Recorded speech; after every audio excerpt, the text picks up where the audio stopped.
Ask Mike, brought to you by the Stadium Shop on Razorback in Fayetteville. Happy Monday, everybody. It's time for another edition of Ask Mike. Courtney Mims alongside Mike Irwin here. Mike, we have a lot of questions about the NBA draft, which was last week. We had a draft? Yeah. Did I miss that? No, you weren't in New York, but I was for it. Okay, so you know all about it, right? I'll just leave and you can talk about the draft. No, they want your thoughts on it, and we're gonna get those in just a second. 3 Razorbacks taken in this year's NBA draft and 2 first-rounders. And our first question about it is from Mousetown, who says, players are too impatient these days. If NSJ had come back for his sophomore season, he could have collected some good NIL money and probably been a top 5 pick in the 2024 draft, getting a $7 million contract instead of $2 million.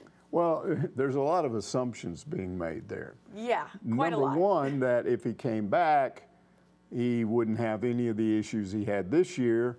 Well, what if he comes back and has the knee problem again? And now the pros are looking at him and going, well, wait a minute, this is 2 straight years of this problem. Now we don't want this. And he doesn't get drafted at all, so he costs himself $2 million because he has no money from the NBA. Look, here's the bottom line on this.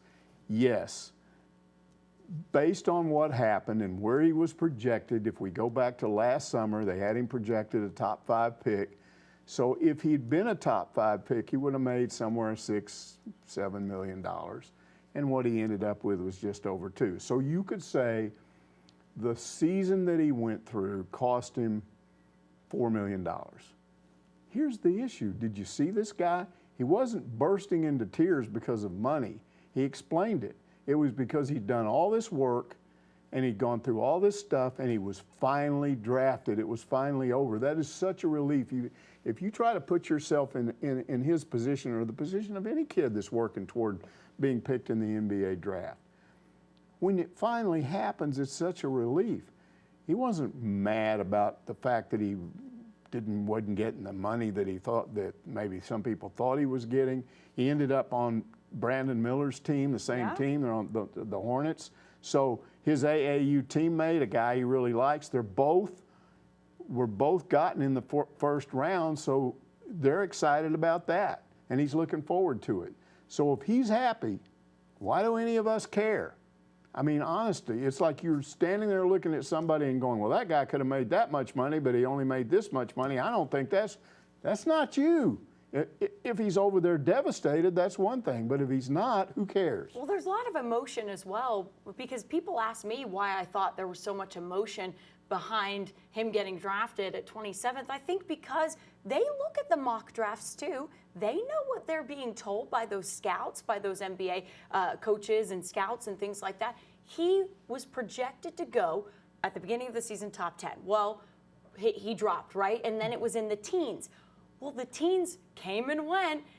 They went past the 20th pick, and he wasn't drafted. As a kid, that can be very nerve-wracking, right? Yeah. I think the thought maybe was, oh no. Oh no, am I going to get drafted? Right. What's going to happen? I just didn't get the impression that he was sitting there trying to do the calculation of dollars in his head. And that's what the question. And there's a lot of people that feel that way. They're saying, hey, Goober, you could have come back. Why didn't you do that? Why didn't you come back? And so what is presupposed in this question? That little part about coming back. In other words, it's really all about what you can do for us. You didn't do enough for us, so I think you ought to come back and do something for us, so then you'll make more money.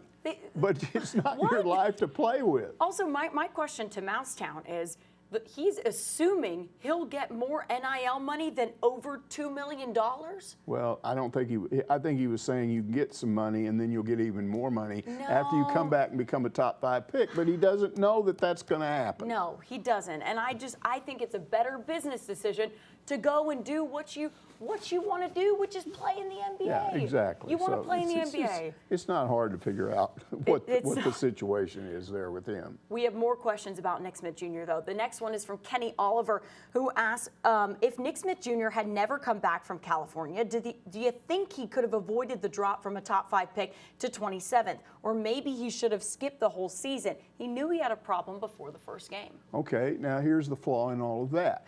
Let's say they get back from Europe. That's when he had the problem, because remember, he didn't play first few games of the season he didn't play. Right. He played a couple of exhibition games. Then all of a sudden he's not playing. Then he comes back and plays in 3 or 4 games in December, and then he misses a bunch of games and comes back late. All right, you're presupposing that if he just goes, whoops, I've got a problem, and by the way, this is what a lot of people accused him of, I'm just going to go off into seclusion, get rehabbed, work out on my own, and the NBA will just ignore all that and still make me a top 5 pick. Well, if I'm a GM, an owner, or whatever, and I'm thinking about drafting him, you think I'm not going to go, well, why did he not play his freshman year? Why did he disappear? No, you're bringing these guys in anyway and working them out. You're getting their history. If they've been to any sort of rehab person, an orthopedist or any of that, you're going to know all that. So he's still going to drop. I mean, I don't think because he came back and didn't score 30 points a game is why this happened. I think it happened because it was just well understood that he had this knee issue. I'm sure they're still thinking about it now. It sounds like to me that it's kind of a chronic condition, something that doesn't really go away, that he's going to be dealing with. Somebody told me it was tendonitis. That's never been confirmed. That's been confirmed, but tendonitis is something that it doesn't require surgery. It just means that because you have it, you're going to always have some discomfort there. So they're going to know that. It's still going to affect what they do, and you're still probably going to drop. So I don't think either one of those solutions could have produced a better result than what he ended up with. Yeah, I think he actually got a really good result because, like you said, he gets to be teammates with Brandon Miller at Charlotte, and that's like, Charlotte's probably going, man, we came out really good. Yeah. And the other thing, too, is he said, and whether you believe him or not, whether you believe his dad or not, or his mom or not, that the knee issue has been taken care of, that the knee issue won't be a thing. Now, we don't know, obviously, yeah, sure. That's what they say, but he feels very confident, and even the Charlotte GM, they feel very confident that he's gotten that taken care of. So, again, we're talking about ifs and maybes, right? We're talking about ifs and maybes. And there were always also those who were criticizing, saying he was more concerned with the NBA and his situation than the team. Well, if he was doing that, he would have never come back. Exactly. He could have not come back, and he did, and his explanation for coming back was he knew this was his only year to be a Razorback. He'd always wanted to play for his home state team.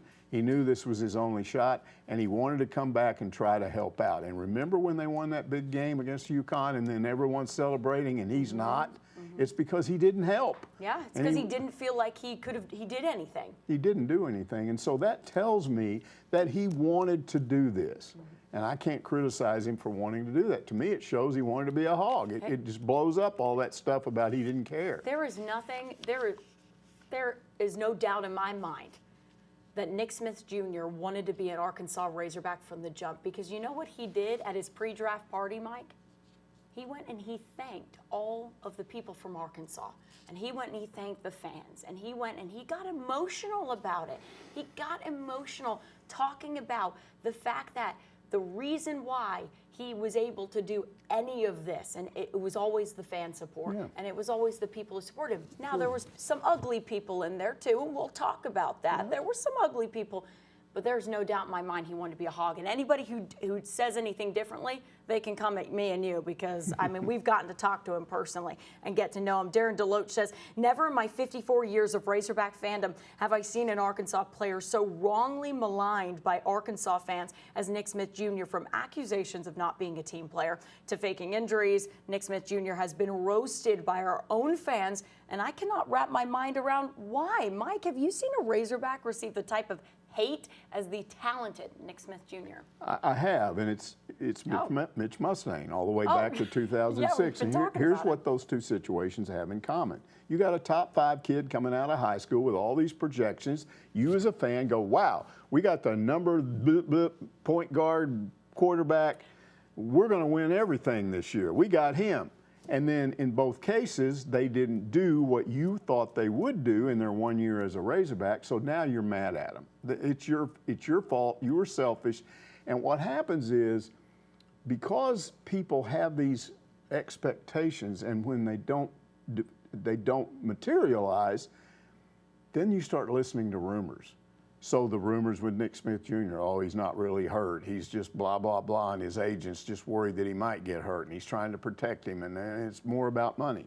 And with Mitch Mustang, it was they blamed it on he wanted to run the team or his mom wanted to run the team. They just made all this stuff up because they were mad and he wasn't giving them the dream that they wanted. But here's the bottom line. I found out today that Mitch Mustang is back in Northwest Arkansas and he's undergoing training in Springdale to become an airline pilot. Wow. He's got his private license. Next up is his commercial license. And, that's awesome. you know, he's always wanted to do that. He started working at that airport when he was in high school, and his original goal was to be an airline pilot. Oh. His brother became an airline pilot and is one now. He wants to now do that. So he came out okay. He went through a lot of crap, but he's going to be fine. And Nick Smith Jr., whatever happens, he's in the NBA. He got and achieved his goal. So in spite of all this stuff, it worked out for both of those guys. It really did, and I think you're going to see, I saw a post that Nick Smith Jr. made the other day. Maybe it was today. I can't remember if it's today or yesterday, but he's in the gym and he's working. And I love that. He has that mentality, Mike. Yeah. He just wants to win. He wants to succeed. But here's a warning, because it will happen again in the future. There will be another kid in some sport, I don't know what it is, who's top 2 or 3 in the country from Arkansas. And if he comes to Arkansas and doesn't have the kind of first year or even career that the fans want, they'll go through the same thing. It just is human nature. I mean, you can't be mad at Nick Smith Jr. for feeling some sort of way when you get drafted because of all the stuff he's been through. I mean, you look at all the fans that were, attacking him through the year, and then you look at the injury, right, the knee thing, and then in high school he had the hand injury. I mean, he has just been through so much adversity. Yeah. You can't help but just feel for the kid in that moment. I got emotional too. I did, because I saw it all pay off for him. Yeah. Going all through it all, it just all paid off for him. I love that. S. Giles says, I'm hearing that one-and-done players may be going away, with more of them going the route of Ron Holland, straight to the G League. What will that do to Muss's recruiting, Mike? Okay, it is true, and I've seen some stuff online to indicate that more and more high school players will be doing this. Now, you got to understand how this works. You can only, if you're in high school or just out of high school and you've been recruited, maybe you've even signed with Texas like Ron Holland did, you can't go to the G League pro team. There's one G League kind of minor league team. What's it, Ignite, something like Ignite. that? Yeah. You can go to that team, but it's one team. They can only take so many guys. So it's not like 12 5-stars are suddenly going to flood in and take over this team. So I don't think there's a huge team, but I'm told, or a huge change, but I'm told that moving forward we'll see more of that. It will start happening more often. Or teams might expand. They might expand. There's possible. They're not talking about it now to having a second team like that. But there may be more guys that I think Arkansas for a while was recruiting maybe a 20-25 kid, and then before they could ever get a commitment out of him, he ended up indicating he's going. And you can do that while you're still in high school, by the way. Yeah. You can sign with this Ignite while you're still in high school. But the way Muss will deal with this, in my opinion, is the portal, because the portal solves a lot of these problems. And here's what the portal does. Let's say there was a 4-star guy out of high school, but he was really a 5-star. It's just they evaluated him wrong. He goes to a school, he has a great freshman year. He looks around and he goes, I'm really not liking this team I'm on. I want to go to a team that can win something. Okay, I'm going to the portal, and by the way, I'm going to get some money while I do it. Okay, you grab that guy, you bring him here. He's already gone through 1 year that you didn't have to deal with, in which he learned and got better and better. And now you're getting the best of that. You're actually better off than you would be if you took him the year before. So this is the value of the portal, and this is how, in my opinion, Musselman will deal with this. Yeah, I think you're exactly right about that. It'd be nice to see how, it's hard to see the changes now, but the portal, I mean, is becoming more and more of a thing. We were talking about it in baseball the other day. Yes. It's changing so much in college athletics. It's only going to change 5 years down the line, 10 years down the line. It's just going to become, for coaches with recruiting issues, it's kind of a bailout. Right, you didn't have the kind of recruiting you want, but you can come back and solve a lot of problems if you can do well in the portal. Exactly. Eddie Lynn says, I saw your Twitter comment about TCU's baseball coach talking to the game announcers at a critical point in their elimination game with Florida. He was talking about eating pancakes at IHOP. Was that on him or the announcers? I know you really don't like the way they talk to coaches during the games. I've never had a problem with them talking between innings. The problem is that some of these coaches are clearly uncomfortable and they kind of want them to continue. Now, the TCU coach, that guy's a blabbermouth. We watched him. He loves to be talking during the middle of something. At one point in one of those games, he was talking. He said, "Excuse me, guys, I got to go deal with my pitcher," and he just threw his headsets down. And it's really cool. I can see where they would like that. Yeah. I don't have a problem if he doesn't have a problem with it. I don't have a problem with a coach who's willing to talk to you while the game is going on about the game that's happening. If he's reacting to what he's seeing, that's really cool. Yeah. But that's not what was going on here. They had a man on second. They were down a run. It's an elimination game. It's kind of a critical situation in the game. And he's talking about eating. His daughter likes pancakes at IHOP, but he doesn't. He's got ham and eggs. Mm-hmm. And as soon as he says that, there's a base hit which should have scored a run. Instead, the guy at second got a late start and got thrown out at the plate. And, oh, by the way, they lost by a run. Yeah. So the whole thing just seemed kind of dopey to me. I mean, I'm not telling this guy what to do. And by the way, I've said before, I turn that off because I don't want to listen to a lot of that. So why was I aware of that? Because I had a problem with my kitchen table, the leaf thing that you have. Yeah, you were trying to fix it wasn't it. working right. It didn't line up, and I was under there doing bolts and stuff. And so I had to have the sound on or I wouldn't even know what was happening. And I'm listening to that and I'm hearing they're talking. I wanted them to be talking about what was happening so I could know. And instead he was talking about pancakes and all of a sudden the guy gets thrown out. So it was kind of dopey, but it is what it is. I will say this, what I said was, you're not going to see Dave Van Horn doing that. And then it started a whole flood of people criticizing Van Horn. Well, at least that TCU coach is there. Van Horn's not there. Maybe he should lighten up and his recruiting will get better. Well, he had the #1 class in the country this year. I don't know how your recruiting is going to get better. Yeah. And then another guy said, time for him to go. So you always have to be careful when you post one thing on Twitter because what will happen is it just devolves into something completely different. Yeah, 100%. That's Twitter for you, Mike. That's you just described it in a nutshell. Spacehawk13 says, Mike, TCU coach, can multitask. Apparently you can. Ooh. Yeah, that was a shot at me. Okay, look. Yes, I can multitask. Yes, he can. I've seen it, okay? But here's the thing about multitasking. I only multitask when the tasks that are involved are interesting to me. Like, for instance, let's say I was watching a baseball game and there was a guy on second and my team is down a run and I want them to score. So I'm really watching it. I'm going, oh, I don't know what's going to happen next. And all of a sudden the announcers go, hey, it looks like we might end up with a rain delay. Let's show the radar. And so in between pitches, they're showing the radar. So I'm now dealing with the game, but I'm also interested in something that could affect the game, a storm coming in. Both of those are interesting to me, so I will multitask that. But if I'm watching that game and wanting to know what's going to happen next, I don't want them talking about eating pancakes at IHOP. So it's not that I can't multitask. I don't want to multitask when one of the tasks is stupid. I understand. And you wanted to listen to them while you were fixing your table. You wanted to hear what was going on. I can respect that. I respect that, Mike. And you can multitask. I've seen you do it here at work. It has to be both tasks or 3 tasks or whatever have to be interesting. Yeah. I'm not going to multitask when one of them makes no sense whatsoever. I love that. Marty Bird's Proxy asks, what's Big Red's, the new venue inside the stadium, going to be like? Will it be for all fans or just club level seating?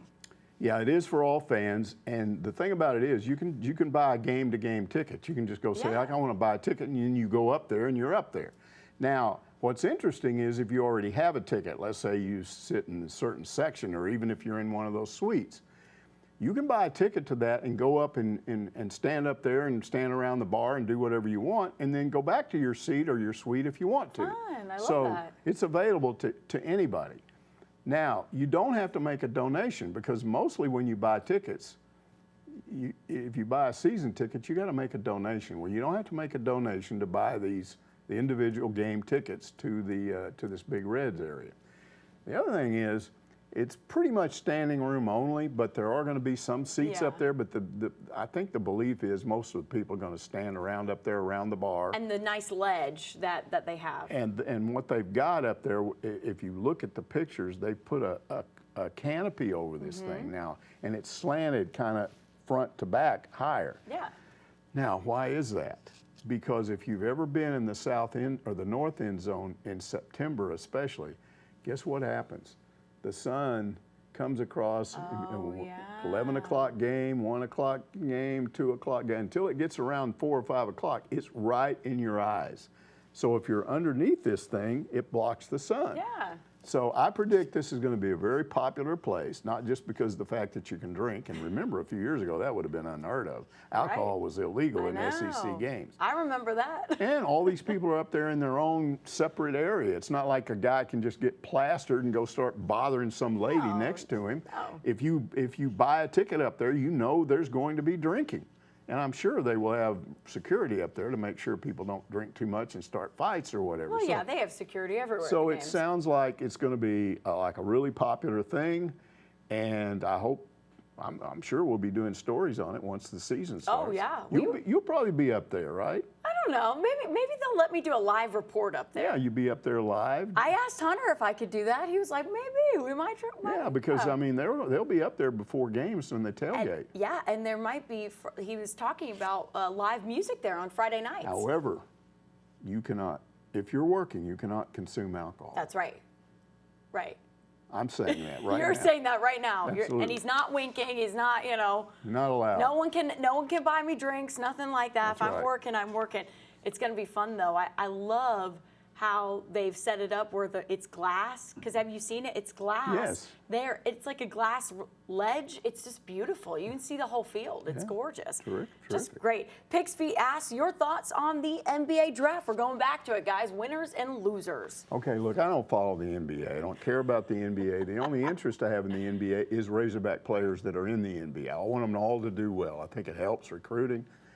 The only thing I would say, winners, I think the Hornets made out like a bandit. They did. They got a guy that I think is better than a 27th pick, and I think they made out like a bandit because of all that stuff that happened. So Nick Smith Jr.'s problems ended up being good for the Hornets. Yeah. So that's good. As far as the losers, I didn't follow that draft enough that I could sit here and say, yeah, these guys really screwed up. I don't care. No, the Hornets definitely made out well. Even their GM was like, we were shocked to see Nick. We were very fortunate to be able to get him at the 27th and got pick. two guys now that have played together before and are real excited to do that. I think they did really well. I think Orlando made out pretty well too. Okay, do you have an opinion on who screwed up? Didn't make out well? Was there anybody booing and mad? Any fans there were mad? No, some Magic fans were upset. Okay. Do you know why? No. Because they didn't like the pick of Anthony Black. And the reason being, they gave me when they left the stadium, the reason being is because they wanted a shooter. Orlando needs shooters. Right. And they wanted a better shooter. But what I told them, and they agreed with me, so they liked that they got to talk to somebody who has watched him at Arkansas. What I told them was, you're getting a guy that can do so much more. I mean, he's a facilitator. He's a true point guard. He's a great passer. He has such a high basketball IQ that I think it's going to benefit for them. If Orlando's really good and really smart, they'll start developing the shooting aspect even more than what he started to do at Arkansas, right? I mean, we saw glimmers of what he could do. Yeah, he had some games where he was shot really well. And he's explosive at the rim. Yeah. He's explosive at the rim. So if Orlando's smart, they made a great pick. They're gonna develop him into a great player. We're gonna see that. But I think that's kind of, if I had to say, I couldn't think off the top of my head someone that I thought was a loser of the draft. Okay. But Boston was even happy with Jordan Walsh. Boston fans are really happy with Jordan Walsh. He's a real battler. He fits their image. He does fit their image, exactly. I know Will Moclair loves that pick too, wherever he is in our studio. He left. Razor Alex 88 says, I think Courtney is a super addition to Big Trail Nation. Thanks, Razor Alex. I always enjoy the conversations between her and Mike. I'm so tickled by the UF-FSU rivalry she has with Alyssa. It would be interesting and entertaining to have both Courtney and Alyssa on the show at once. Okay, see, I think that's a really good suggestion. I like that. As a matter of fact, I'm going on vacation in about 3 weeks. So I'm just going to say right now, you two have to do it. Okay. Last summer it was Dudley. Yeah. Dudley's going to give way to you two. Really? So Yeah. Ask Alyssa and Courtney, a special edition of Ask Mike? Yeah, absolutely. And then you two can fight over Florida and Florida State. I want some Florida State and Florida questions. Okay. I want some. So, can that happen, you guys? Can you give us some fun questions to talk about? That'll because help. that would be really great. You could bring out the cat fight in them. Oh yes, you can bring out the cat fight in us. Somebody has to ask about our FSU UF board in here. I see it up there. You see it up there. Well, we posted on Twitter, and I'm sure Razor Alex 88 might know what we're talking about here, but we post our board on Twitter, and it's since I got to Northwest Arkansas, every time FSU and UF plays in a head-to-head competition, so it can be anything, volleyball, softball, baseball, basketball, you name it, if it's head-to-head, whoever wins, we make a tally. And right now, if I'm correct, she is leading by 2. You better talk to those Gators. Hey, maybe if they win the World Series, she might let me add a tick. No, probably not, right? We'll see. WV Hog Fan says, I enjoyed your story on how you became a Razorback. My question is, how did Courtney get to Fayetteville? And is she now is a lifetime Razorback? Well, first of all, let me just clarify something. We're not Razorbacks. We don't play. Yeah, We're not technically fans. We don't dislike Arkansas. In fact, if push comes to shove, I think we would both admit we'd like to see Arkansas win. I mean, we live here. Yeah. But my situation was such that, and I explained it last week, there were things that happened that once I got here that I went, yeah, I want to stay here. And I think that's what he wants to know. Okay. And so here's what I would say before you answer. I know. You're going to talk about. There's this boyfriend named Geoff. That's what I call him. Jeff, actually. And but he spells it that Geoff way. Yeah, he spells it Geoff, yeah. And he's from Arkansas. So I'm thinking maybe he would keep you here. Okay. But on the other hand, I know that you interviewed for that, what's the name of that New York station when you were in? Pix, yeah. Pix 11? Yeah. Yeah, you interviewed with them and they turned you down before you got here. Yeah. So you were back up there again and maybe they saw you up there and went, maybe we have our eye. So what if Pix 11 comes calling? Are you going to convince Geoff to go to New York? Absolutely not. He would not go to New York City. Okay. He wouldn't. He would stay in Arkansas. He would stay in Arkansas. I think the furthest I could maybe convince him is maybe Texas. Maybe. We'll see. But no, I definitely, so I came here, for those of you that don't know, but I came here from Florida. I was a sports director at a station in Panama City Beach, if you guys know where that is. And when I was looking for a job, I applied all over the place. Like you said, I applied in New York as well and interviewed there. And I applied all over the place. And I really wanted to stay in the South. And I really wanted to still cover SEC football. See, I had to do something at Panama City Beach I didn't like, which was cover the Seminoles. Yeah, yuck. Ugh, gross. And so I really wanted to come back and cover the SEC. So I had an opportunity in Tennessee, in Knoxville, and I had an opportunity here in Arkansas. And I looked at both places. Yeah, I know. You could have been hanging out with Vitello. I know. I could have been hanging out with Tony V. But I didn't. Those Tennessee fans find out you rejected, they're going to be mad at you. They're going to be very mad at me. But, so here's how I decided. I looked at Arkansas. And I looked at how the Razorbacks did last year, and I listened to some interviews with Sam Pittman and Eric Musselman and Courtney Deifel, and I went, I like those guys. Yeah. I like those guys a lot. Tennessee fans have always ticked me off. Yeah, always. They're annoying. I don't know, and I don't look good in orange. I look good in Razorback red. Yeah, orange is a weird color. Orange is a weird color. So I said, you know what? I think I'm going to take a chance on Arkansas. And I told my dad and mom, and they were like, Are you sure? Like, Tennessee is pretty cool. Knoxville's pretty cool. And I was like, Fayetteville, Arkansas is pretty cool. And so that's where he said. And stay tuned if I become a lifelong Fayetteville. It's like, here's the problem with Tennessee baseball fans. They're really Tennessee football fans, but they kind of discovered baseball in the off season. So they go, oh yeah, we're baseball fans now, but they're not baseball fans. They're not baseball fans, and they're not a baseball school, guys. They're not a baseball school. They're a football school. They're a football school. So everyone who wants to say they're a baseball school is, I think, wrong. And they've got a good basketball program, and they've got a big arena, but they're still a football school. They're still a football school. They are 100% still a football school. So yeah, stay tuned if I become a lifelong we'll see. Razorback, right? We'll see. Yeah. And H.L. McCamish asks, can you tell the story of the time you talked to Willie Mays at WMS? What? You talked to Willie? Okay. You got to tell me this, too. A friend mentioned it to me, but he didn't remember all the details. I'm trying to figure out who he heard this from, you know. Do I go around telling this story? Maybe I told it to somebody. You've never told me. No, maybe I mentioned it at Baum Stadium because I'm always talking to people on the concourse, and maybe the subject came up. I don't know. So I don't know how he heard the story. I've never told it on the air to as far as I know. Okay. Okay, here's the story. I'm ready. Summer of 1960, we're in Indianapolis, me, my dad, my mom, my sister. My dad was a Cubs fan, grew up in Indianapolis. He announces at breakfast one morning, hey, we're going up to Wrigley Field and watch the Cubs play the Giants. Well, I was a Red Sox fan, and in those days, there was a real kind of Major League, National League thing, and I'm like, I don't want to watch a National League game, Dad. And he goes, well, you're going to. So I didn't want to go. And that was kind of goofy because Wrigley is kind of a cool place. It's historic. Very cool. So we get up there and we sit down and I'm mad, you know, I don't want to be here. So right off the bat, some Chicago Cub, I've long forgotten who, hits this ball to the wall. And Willie Mays is playing up pretty shallow in center field. He turns around and takes off like a rocket. I'm like, never seen a guy run that fast in baseball. He catches up with this ball, catches it over his shoulder, crashes into the wall, falls down, gets back up, and he's got the ball. I went, wow, that was worth coming here just to see that. Yeah. So then he comes up to the plate, hits a double, steals third, and scores on a sac fly. And I'm going, oh, boy, this guy can do everything. Then he's back out in maybe the fourth or fifth inning, and now they hit one in front of him. Should have been a bloop single over the infield. He comes all the way up and makes a diving catch and robs him again. So I'm thinking he can do it backwards, he can do it forward, he does all this stuff. Then he comes up and hits another double, steals third base again, and scores again on a sac fly.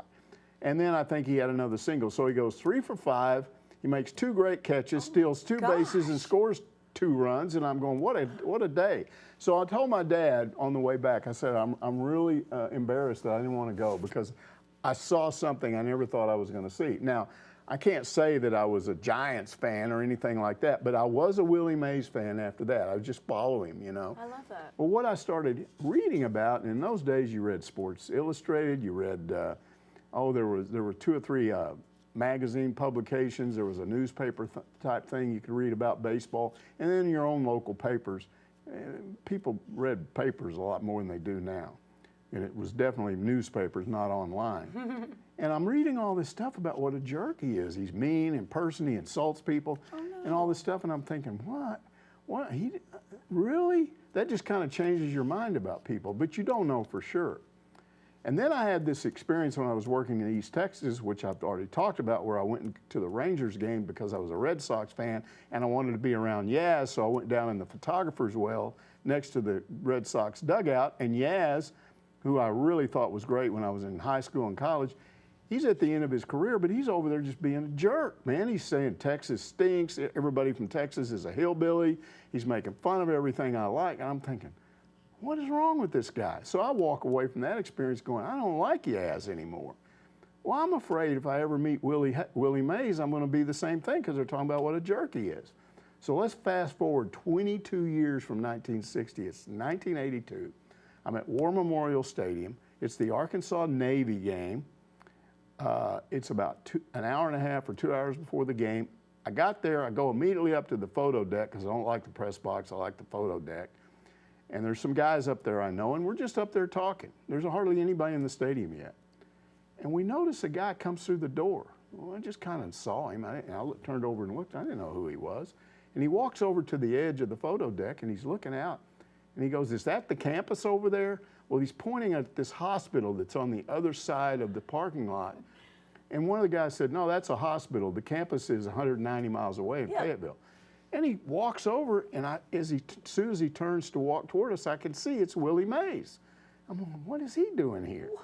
So he walks up, and he goes, why would you play your football games 190 miles from the campus? So then I start trying to explain how it all came about, and it takes a while. And I also explained to him that in those days, Little Rock was a much more difficult venue for opponents than Fayetteville. If you wanted to win a game, you wanted to play it in Little Rock. And I told him about this incident I had where I was standing down by the visitors' tunnel for a game, and the other team started coming out, and there was a college student up above, just a few rows up, and I knew him. He was a friend of a guy who had worked for me. And he was up there, and I hear him yelling, "You guys stink, you suck," and all this stuff. He's saying terrible things as they come out. This lady stands up and goes, "Young man, who raised you? This is embarrassing. They're going to think we're poor sports here." And I thought, this is Fayetteville. This is what happens at a Fayetteville game. And Willie Mays just dies laughing. I love it. And I said, now, on the other hand, you can't see it, but on this golf course back behind us, there are people out there right now getting tanked up. And when they show up for the game later on, they are not going to be nice. And I said, that's why they play games here, because it's a better atmosphere, it's bigger, they make more money, and they got a better chance of winning. He goes, now I understand. So as I'm doing this, I'm also thinking, nobody said a word about him being Willie Mays.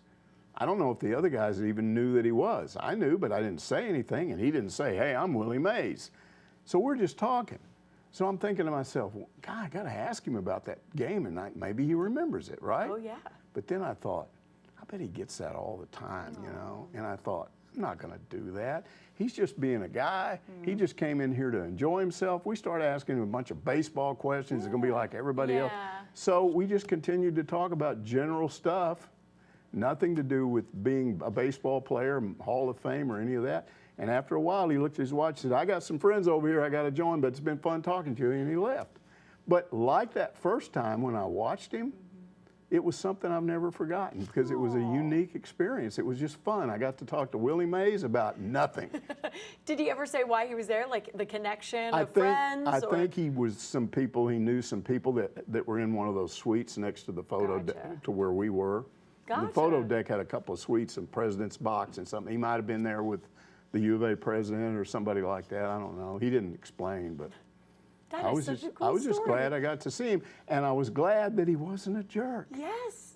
So you dispelled the rumors. Yeah. So I've always thought about him ever since. Willie Mays is a good guy. You've never told me that story. I'm so glad. I don't know how this guy found out. I'm so glad H.L. McCamish asked it because I love that story, and that was definitely one of the best stories on Ask Mike for sure. We'll see you next Monday to answer more of your questions.